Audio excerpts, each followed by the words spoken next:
अस्सलाम वालेकुम दोस्तों। आज फिर बहुत दिन के बाद आप लोग के सामने हाजिर हूँ।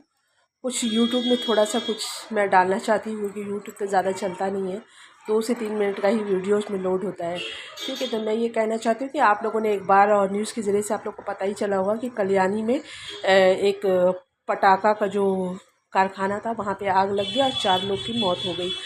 तो इस तरह से हमारे बंगाल में रोज़ दिन कुछ ना कुछ हादसा हो रहा, हज़ारों मतलब कहीं 4 लोग मर रहे हैं, कहीं 5 लोग मर रहे हैं, कहीं 10 लोग मर रहे हैं। इस तरह से डेली का कुछ ना कुछ लगा हुआ है। कहीं कोई किसी को मर्डर कर दे रहा है। उसके बाद न्यू टाउन में, लेक टाउन में देखा गया कि एक लड़की को कत्ल करके रेलवे के वहाँ पे रास्ते के किनारे फेंक दिया गया। मतलब ये अजीब अजीब सा हादसा हो रहा है जिससे हम लोग बहुत बेजार है। ऐसा लगता है कि गुंडागर्दी इस बंगाल में सर चढ़ के बोल रही है। या तो ये बेरोज़गारी है जिसकी वजह से इतना कुछ हो रहा है, और या तो फिर लोग लाचार बेबस मजबूर हो गए हैं जिनके पास कोई रोज़गारी का, आमदनी का रास्ता नहीं है। बेरोज़गार हैं लोग, इसलिए इस तरह से लोग कर रहे हैं। मैं तो यही कहूँगी और कुछ नहीं। और रेप का तो, मर्डर रेप तो आए दिन कभी कहीं ना कहीं हो ही रहा है। तो जैसे कि मैं कहना चाहती हूँ कि जहाँ भी कुछ हादसा होता है तो हमारे जो मंत्री लोग होते हैं वहाँ पर ऐलान फ़ौरन हो जाता है कि इतना रुपया मरने वाले को, इतना रुपया उनके घर वालों को दे दिया जाएगा। ये मतलब मैं आज करीब करीब 2-3 साल से ये चीज़ को मैं मार्क कर रही हूँ और देख रही हूँ कि कहीं पे कोई हादसा होता है मंत्री एकदम फ़ौरन आ जाते हैं, आके वहाँ पर सबसे पहले मुआवजा का ऐलान कर देते हैं। इसमें हमारी सरकार की कोताही कभी नहीं होती है, कभी भी नहीं। इस चीज़ को हमने देखा है कि कभी कोताही नहीं होती।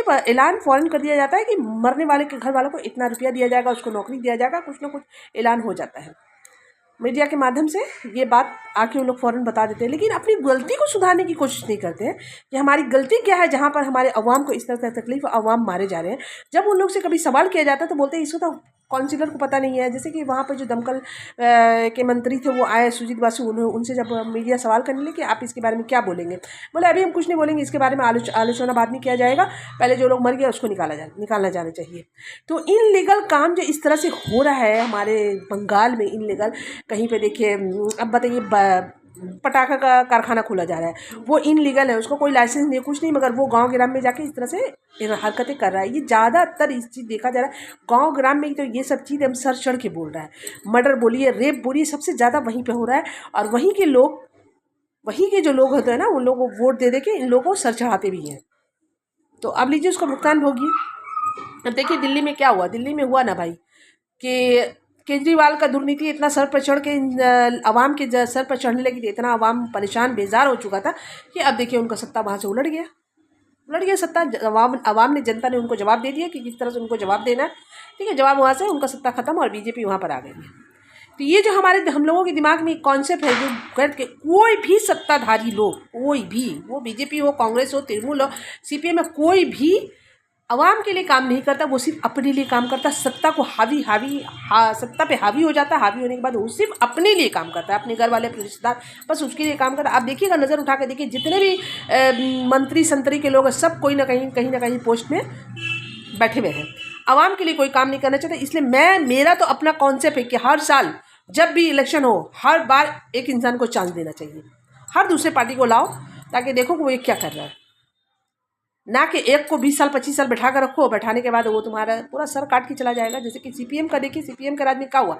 सीपीएम जब तक था तब पूरा बंगाल को खंगाड़ मंगाड़ करके रख दिया। सीपीएम का एक ही काम था, खाली जितना कल कारखाना सबको बंद कराओ, झंडा लगाओ, बंद कराओ, बस यूनियनबाजी करो, कर करके सारा जितना कंपनी था सब यहाँ से बंद हो गए। चले यहाँ तक शिपिंग कारपोरेशन, इतना बड़ा कंपनी यहाँ पता है, यहाँ पे से मतलब जहाज में जाने के लिए कितना लोगों को सुविधा था, वो सब खत्म हो गया यूनियनबाजी की वजह से, सब खत्म हो गया। सीपीएम तो पूरा बंगाल को खंगाल कर दिया। उसके बाद अब देखिए हम लोगों ने ममता दीदी को लाया, तो ममता दीदी भी वही कर रही है। ये है हमारा बंगाल का हाल। इसके अवाम को समझना पड़ेगा, सोचना पड़ेगा। जब तक अवाम, हम लोग जब तक इस चीज़ के बारे में गहराई से नहीं सोचेंगे कि हमको क्या करना है, उस वक्त तक ये दुर्नीति चलता रहेगा। तो मैं अपनी बात को यहाँ पर ख़त्म करूँ क्योंकि वीडियो लंबा हो जाएगा तो फिर अपलोड नहीं होगा। अल्लाह हाफिज़।